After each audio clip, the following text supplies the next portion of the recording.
Hey, what's going on, everyone? It's Organically Dave here. Welcome back to my channel. As you know, this is the place to be for all things organic, all things holistic. So, thank you for joining me on my journey as I strive to live organically and authentically in every single way. You know, it is my goal, my duty to help you do the same. I'm excited to be with you today, especially excited because we are in the new year 2024 and I am back. I know I've been missing in action a little bit because I just life has been life and nothing bad, just life, just doing stuff and going on vacation and holidays and all that kind of stuff that's been going on.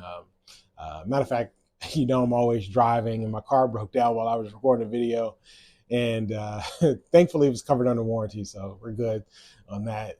Didn't have to pay anything out of pocket because hybrids vehicles, the components, incredibly expensive. Saves you a lot of money on gas, but it's definitely expensive if something breaks. But thankfully, everything was covered under warranty, and one of the parts were recalled and all kinds of stuff like that. So I didn't have to pay anything out of pocket, but I am back. I'm actually getting ready to get out of the office for the day, finished up the day. And Before I got in the car, I just wanted to share with you a thought or something I was thinking about when it comes to living a life filled with authenticity, the authentic life. And how do we get there? How do we get to a place where we're living in authentic life, a life that's not natural to who we are as people, uh, as an individual? How do we get to this place? Oftentimes, when we're not living the life that's authentic to us, or that's natural to who we are, that's when mental health issues start to arise. When we talking about depression and anxiety, comes from not living a life that's not natural to who we are as the individual. Because a lot of times we feel the pressure from others, mainly our siblings or aunts, uncles, but the most significant impact to uh, our mental health is really the relationship that we have with our parents or our grandparents, or though whomever are the ones that are directly responsible for raising us. A lot of times, unintentionally and intentionally, they put on us the pressures that is based off of their fear or their perception of what perfection is. That's where we feel the pressure. That's where we feel like we're not living up to their standard. Well, who said that their standards are correct? It is natural to who you are. I grew up with a dad who was very vocal about things that he did not like. And if there was something about your personality that he didn't like, if it was something that you were into that he didn't like, it was that something is wrong. It could be even food. He hated, probably still does, hate garlic. So if you cooked anything with garlic, it was, that's nasty, throw it in the trash, get rid of it because it stinks, it doesn't taste good, whatever. It was that. It can't be just, oh, I don't like garlic, I don't like the smell of it. It had to be something so extreme, like get rid of it, throw it away. Ill, you like garlic? Ill type of vibes to what you do for a living. If I wanted to be a,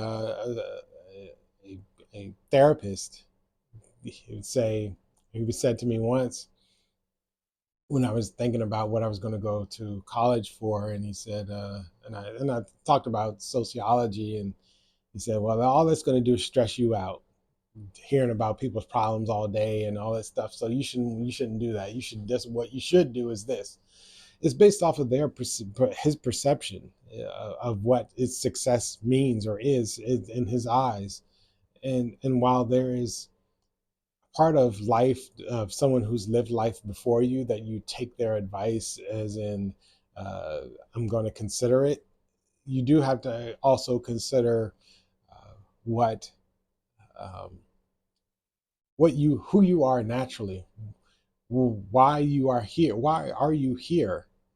I often say, share a parable, not to get super religious on you, but share a parable that or analogy, when Jesus was walking and he saw the fig tree and he checked it, and I'm paraphrasing here, and he checked the tree, and the fig tree didn't have any fruit. And the tree wasn't necessarily in a bad condition where you think, okay, there's something wrong with the tree. The tree looked normal, but he saw it and it wasn't bearing any fruit, and he cursed the tree. And he said, why would, and then it withered and died. And you wonder, why would he curse the tree? Just because it didn't have any fruit?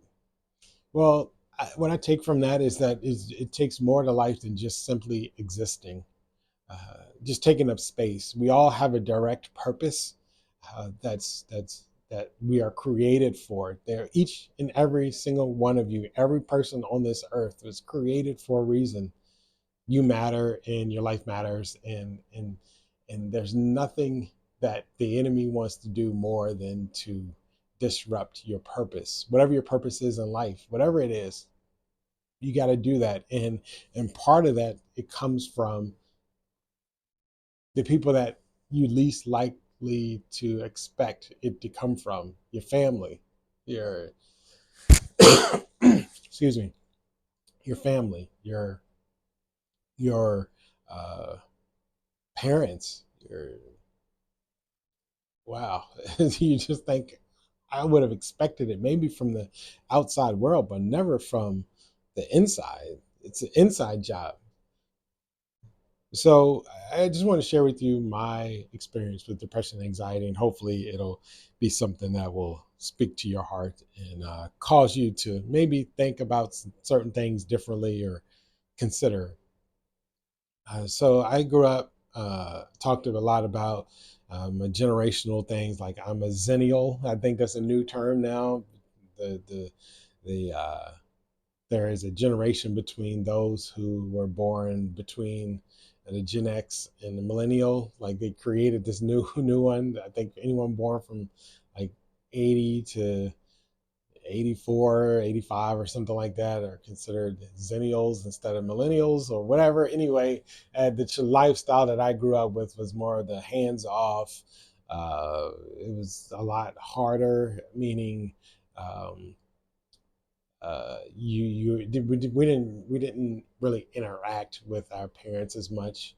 Um, let you go outside and you're outside forever. And it's funny to me, people all the time, they'll say, don't let your kids have screen time. These parents are lazy these days, whatever. But if you think about, every generation had their thing, right? because because you think about my childhood, my parents would tell us to go outside. It's time for you to go outside, and we're just out there, And you think that was their means of getting their time that they can zone out, is to tell you to go outside. So you may see a parent now zoned out on their phone, and while the optics doesn't look good, but you think about, what were our parents doing when they told us to go outside? They were doing their thing. There was their alone time, their break away from us. So just interesting to see the change of dynamic, and uh, but very hands off, and there wasn't much of a relationship I had with my dad, especially because he was the disciplinarian. He was the one who was going to beat you for any and everything, and that was where the problem lied. It was more than uh, just discipline, just general discipline and structure. It was, I'm gonna beat you for everything. I often said that my dad reminded me of, think about two movies: American Dream, the Jackson 5 story, and Boys in the Hood. There was Joe Jackson, the character that played Joe Jackson, and then Furious Styles, who's the Boys in the Hood, was the dad, who seemed like he was always mad all the time, and uh, but you combine the two, and that scene in the Jackson 5 movie, who left the towels on the swimming pool? And he goes, finds towels that they left on the swimming pool. They go, and he goes, picks them up, and he runs around the house screaming, "You're going to get a beating." That that was my lifestyle. That's what how I felt. It was like you're going to get beaten for something, and not only is the beatings uh, the an option, it was the solution. It was the answer to all things. It wasn't let's have a conversation and it escalates to that. It was off the break, and then it was there were times where it was just where it felt like it was just random. I remember my brother and I, we were on the back of the couch and we were kicking the wall, making noise. But it wasn't like he came down and said, "Stop doing that." It was just he came down with the shoe, beat us with the shoe, and then left. And I remember my brother and I looking at each other so confused, like, "What the what? Wait, what?" We didn't make the connection that we stopped beating on the wall because I guess that's what he wanted. Uh, uh, but there was no conversation. It was just straight to escalate to beating. Everything was escalated. It wasn't just a normal conversation. It didn't become a conversation until we got maybe a little older, uh, to our early teens, and that's when we stopped getting beatings. When we were 13, and for whatever reason, he decided that 13 was the age you stopped getting beatings, and then it was just groundings and all of that. But um, I remember just so many stories about um, just the lack of interaction other than discipline or structure or chores and stuff like that. Just there was no and I'm for discipline, I'm for structure, I'm for discipline that escalates level one, two, three. You know, there's I'm gonna ask you, I'm gonna tell you, then I'm gonna make you type deal.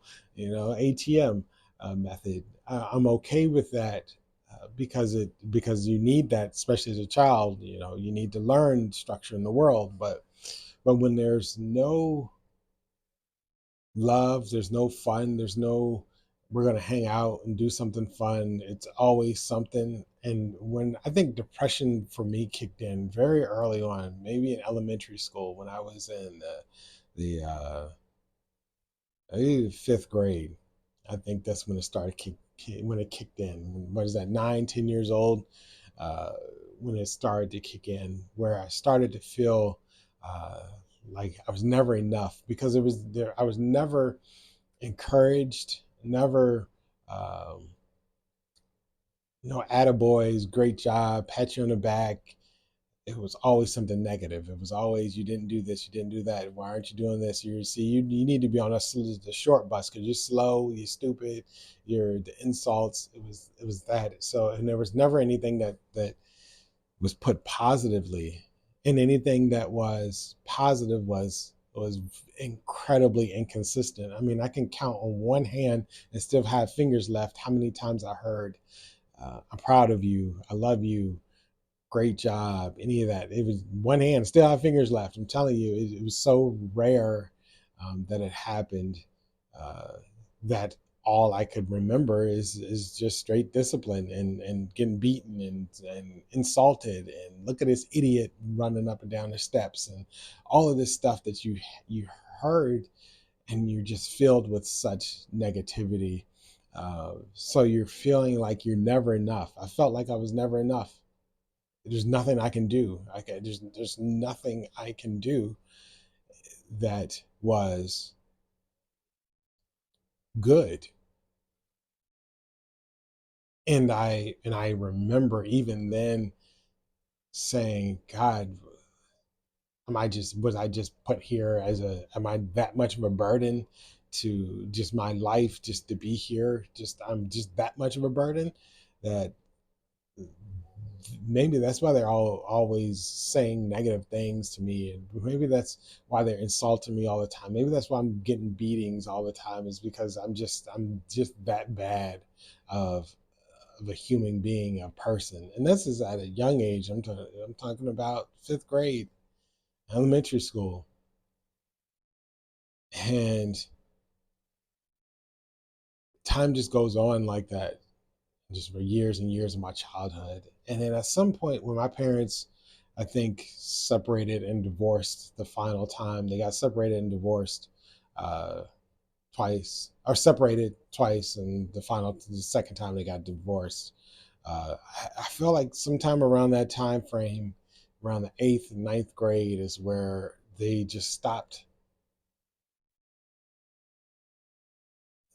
parenting.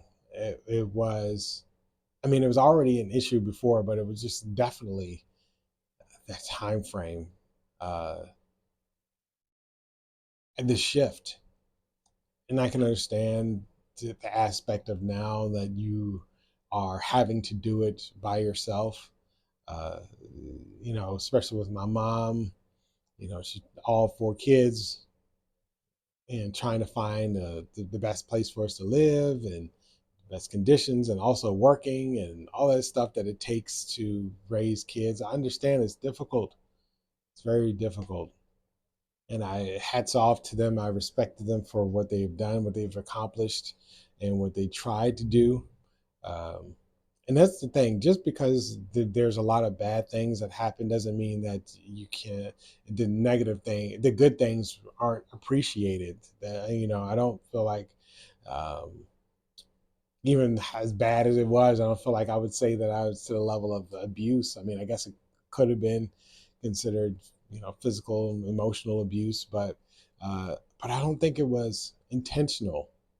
I don't think they meant for it to be the way that it is. I think my dad was trying to provide structure, and that's all that he knew how to do. All he knew was to try to protect and provide for his family, and I think that's all he knew how to do. He didn't know how to do it anything else. My mom was loving. My mom was caring, uh, but I don't. But she didn't know how to do. She didn't see it. My grandmother passed away when my mom was 9, so she didn't have that role model. Uh, so she did the best she could with what she knew how to do, and I give her, mad props for what she was able to accomplish and do, despite not having the best example. Same with my dad. He didn't have a good example either, and he was able to at least provide a decent household and a neighborhood and lifestyle for us, and so there are some good that came out of it and the things that they did well. Um, but there's a lot of negative, and I think sometimes I don't think I know when the negative outweighs the positives, then you're always going to remember the negative things. I um I I was in this place of depression a lot growing up because I always felt like I was never enough because I had no one ever encouraging me. I remember when I was in elementary school, and two teachers were talking about another student, about how great that student was, and uh, how smart and and how great his imagination was, and all of that. And I know I wanted that. I'm like, man, and I was probably in the second grade, and I just remember thinking, like, man, I want somebody to be able to talk about me like that. And so I started to write these these stories, these short stories, these long stories, and just to show that I had an imagination too. And I would turn these papers in, and as just these extra things. And the teacher would have me read them in front of the class to all the students, and I was happy about that because it made me feel like, oh man, I'm accepted. For I wanted to show someone that I'm good. I wanted someone's approval, someone to be proud of me, uh, and I think that's what caused me to really become this person who I am today, who I like to share. I'm an open book. I want people to to learn from me, or to get something from my experiences, to not go through the things that I've had to go through, or maybe if I can eh, take you through the hard thing, help you get through the hard thing, and just with decreasing the blunting the blow, um, is my goal here. So I got through elementary school. I remember I would uh, the depression and then the anxiety would come in because it was the fear. It was the fear um, of not knowing what was going to happen, the loss of control. And I think that's the number one fear is the loss of control. And really, there's only one true fear. You've heard this before, I'm sure, at some point. The number one fear is the loss of control. uh, Everything, all fears are based off of control and losing control, not being able to control your situation, um, or what's going to happen. I mean, that's why a rat will gnaw his foot off when it's trapped. You know, the lack of the inability to move will cause you to, because you feel stuck. So I, um, I would come home as I would walk from school. I would come home and I would pray before I got crossed through the corner, like turn the corner, before I got up on my street. I was on a cross street, and the fear that I would feel praying that my dad was not home, because I knew when I got home it was going to be something. It was like I was going to get beat for something. Something was going to happen. That it was going to be something, and my heart would just drop as soon as I see his car in the driveway. And I would see it and I would just put my head down and then just walk in the house. And sure enough, as soon as he sees me, it was something. Where's your homework? Where's this? Where's that? Go clean up your room. Go do the dishes, this, that, whatever. Whatever. It's no, hey, what's going on? How's everything? Do you have a good day at school? Okay, what you got for homework? All right.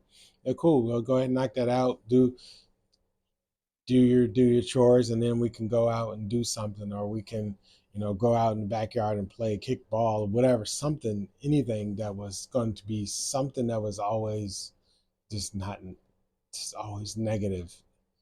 It was just like, what about my existence bothers you that much that every time I come around that is something negative? If you feel like you always have to say something negative, just in any and every environment.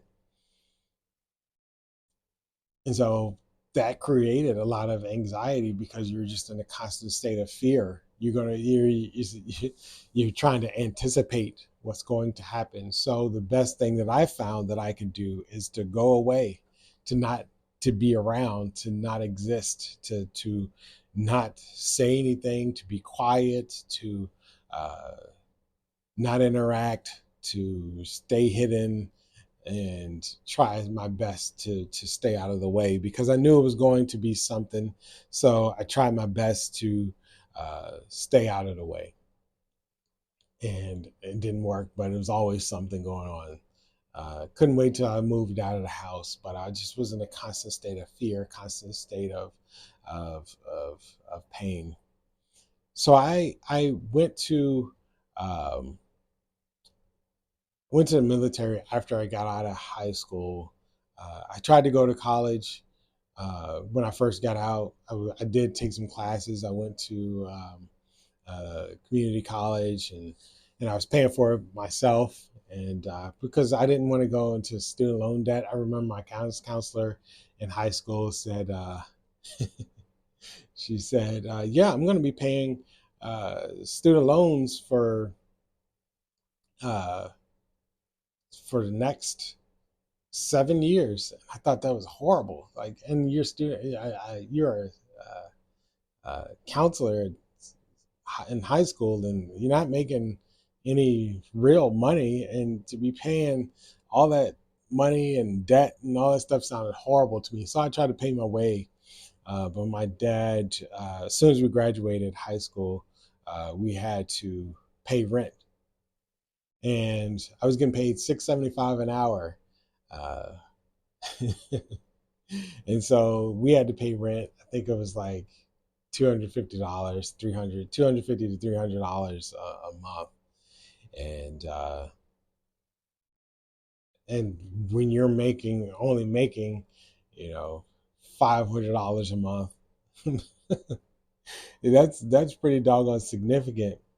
Um, so then trying to pay your way through college, and you're paying rent, and you're still, you're out of high school, so you kind of feel like you're an adult now, but not really, but kind of, so if I'm paying rent and now I still have to hear all this talk and stuff, all this, like, issues, there's issues, do this, that, whatever, you know you're not going to treat me like a kid and I'm paying rent.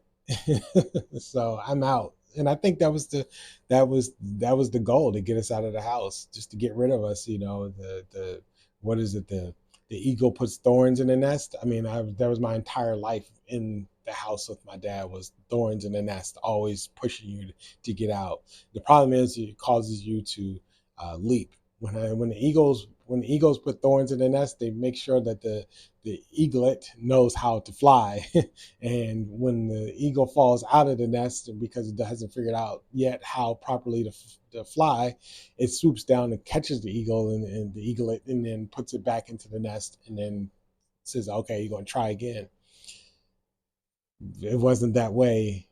The problem is it was so uncomfortable to live there in his house, uh, that it pushed us away, uh, to the point where we were willing to do whatever it took to get out of there, and it worked. It got us out of the house. It got us out of there. Uh, but ever since I moved out, I never looked back.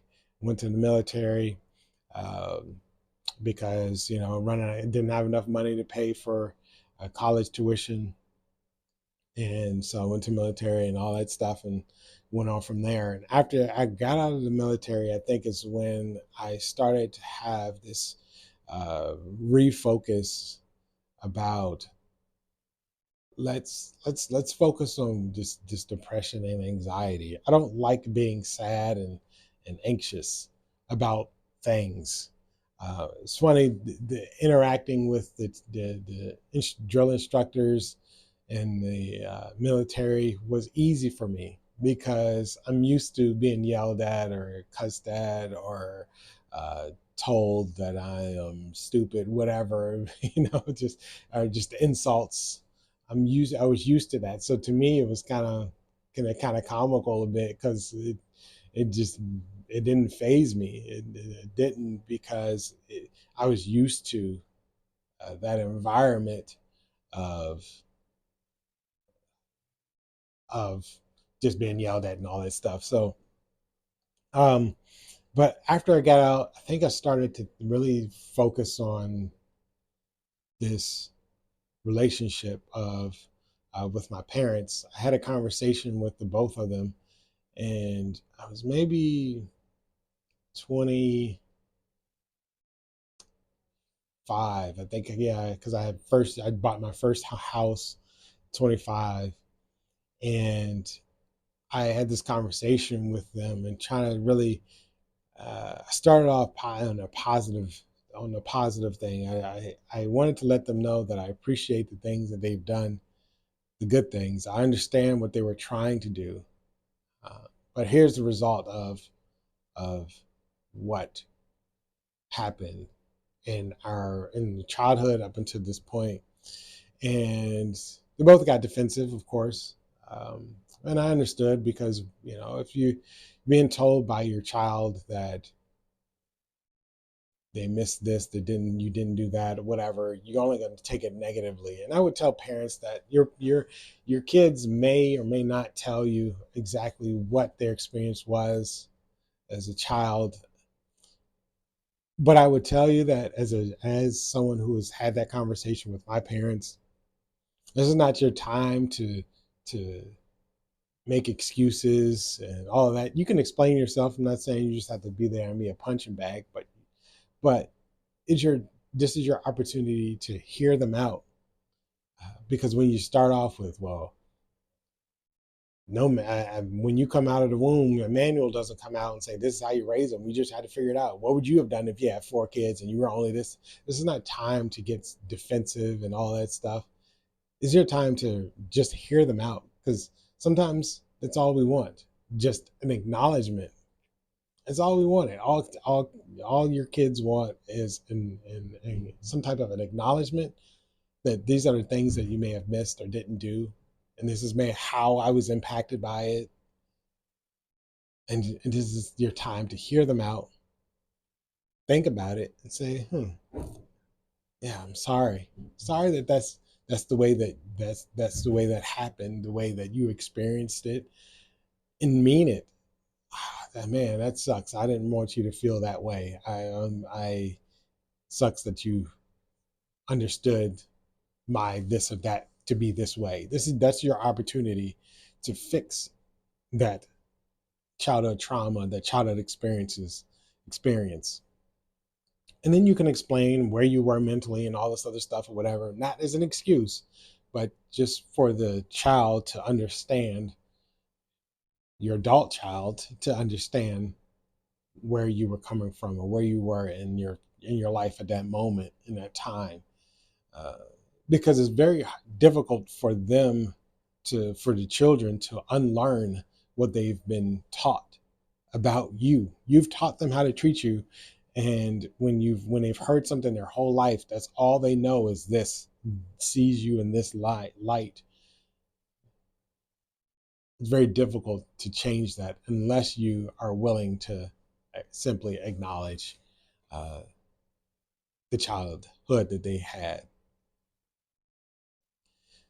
So I think when I had that conversation with them all these years back, and to reflect on it, I think what happened for me in that moment, it was just a light bulb went off. Like, man, they got very defensive. I don't think I got the acknowledgement that I was looking for. It certainly wasn't going to get an apology, and I don't think I was expecting an apology. I was just more so expecting an acknowledgement that this is the way that things happened. This is what I was trying to do, and I understand that I may have dropped the ball here. Um, so, if I could just share with you your,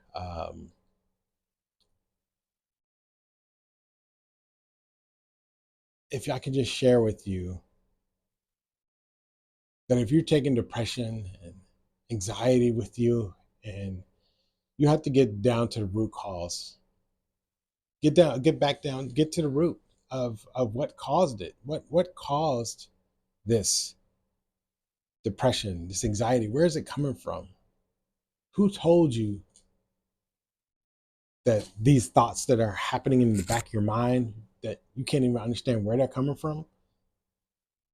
Who told you that? Where did that come from? Where did that guilt come from? Where did this depression and anxiety, where does this fear come from? Where does it stem from? And then once you understand where it's coming from, then you can make the decision if you want to continue to have it be a part of your life. Because I see it oftentimes. I see people, they blame it on certain things, like, oh, it's the state or the place that I live. I can't wait to move and move somewhere else. It's the relationships that I'm in. It's the family that I have. It's the this, it's the that. And then you constantly move and you move and you move around, and you go to another state. You can move across the country and realize, hmm, I'm actually, it's this is actually uh, the same, the same thing, the same issue is following me, because it's you. It's something deep down in you that you need to work out.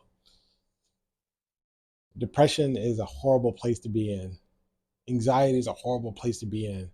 You only get one life, and you don't want to continue to carry this around with you. There are things that you can do to uh, address it. You don't have to do it by yourself. And sometimes it's just as simple as talking about it. You got to get out, go get counseling, go talk to a counselor. The great thing about counseling, therapists, um, is that they are outside of your network of people. They're outside of the judgment of your family. Because sometimes we don't talk about things because we are the fear of being judged. Uh, to this person who doesn't know you but has been trained to uh, pick up on certain behaviors, certain aspects of your life, and be able to help make sense of things. That's all they're doing, is helping you rearrange your thought process. It's not about judging a situation, saying you're this, that, whatever. It's about adjusting and addressing your past, how it's affecting your present, how it's going to control your future. So that's step one. Consider therapy if you have it at work. The EAPs, a lot of companies provide uh, free counseling, and especially now because mental health is such a big deal. Uh, but you got to make the decision. You want to let this go. You don't want to bring this into the new year. We've gone long enough with this being something that impacts your life. We've gone long enough. It's not about anybody else. It's about you and getting your life back together on track and experiencing life authentically. But you got to learn who you are. Learn who you are unaltered by other people. I hope and I pray for you that if you're going through something, if you're having some struggles, some challenges, uh, just you just got to hold on. Understand that you don't have to live this way for the rest of your life, because it's not living. So if you don't remember anything else I say, please always focus on loving life, living life, and hopefully the life that you live is a life that's lived authentically and organically. Don't forget to like this video if you enjoy the content, subscribe to my channel, and follow me on Instagram and all the other platforms as Organically David. Appreciate you, and be safe.